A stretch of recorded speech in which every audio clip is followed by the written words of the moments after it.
So what we're going to take a look at now is loading our related data when we send back our activities. And our related data in this case is our user activity. And there's three different ways of doing this inside Entity Framework Core.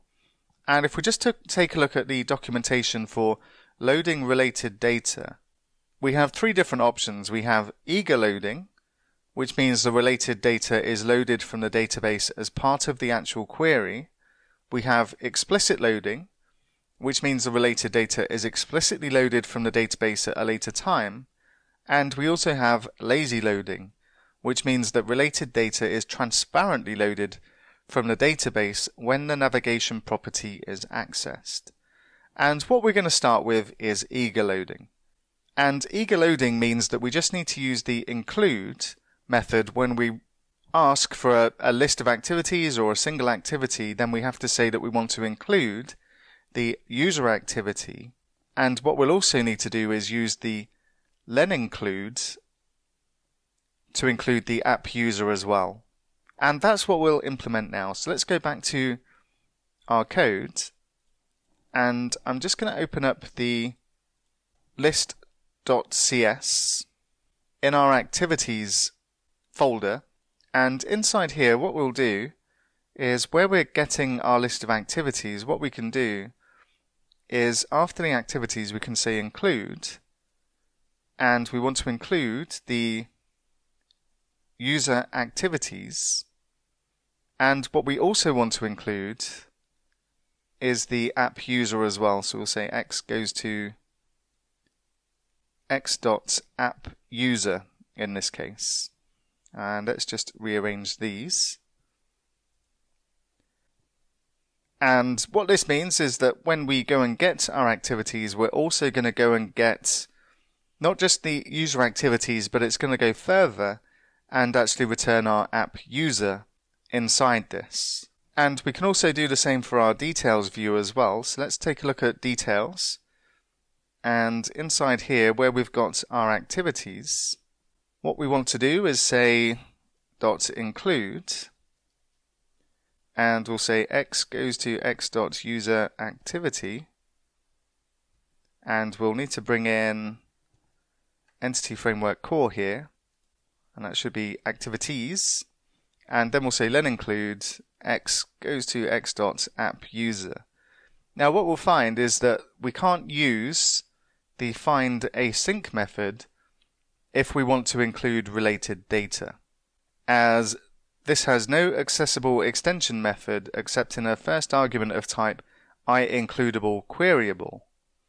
So what we'll need to do is change this to a different method, and we'll use single or default async. And then what we'll say is that in the expression here, we'll say x.id is equal to request.id. And that removes that particular error.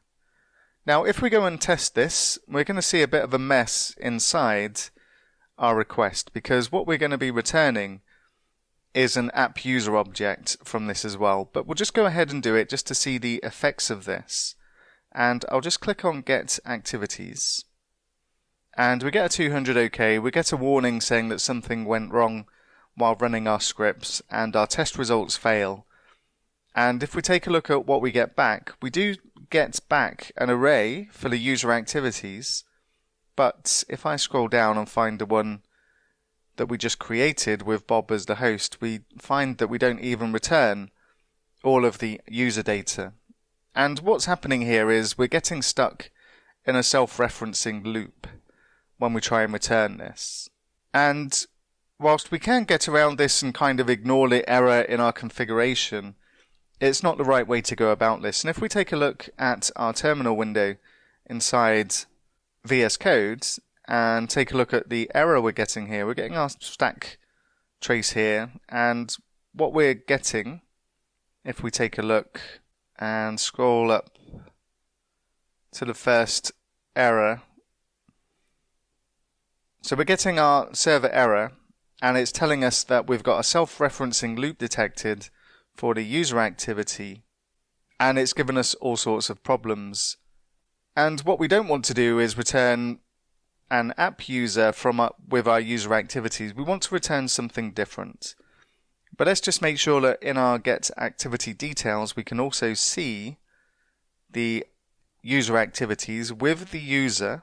So I'm just going to copy the ID for the activity we created with an actual attendee and just paste this into the activity details request and click send. We still get the bad request, but we still see that we're at least attempting to return an app user back. And once again, we're getting that self-referencing loop because our app user also has a user activities collection, and this is the cause of the problem. So what we're going to do next is we're going to shape the data that we want to return, and we can do that by using DTOs, data transfer objects, and we'll take a look at that next.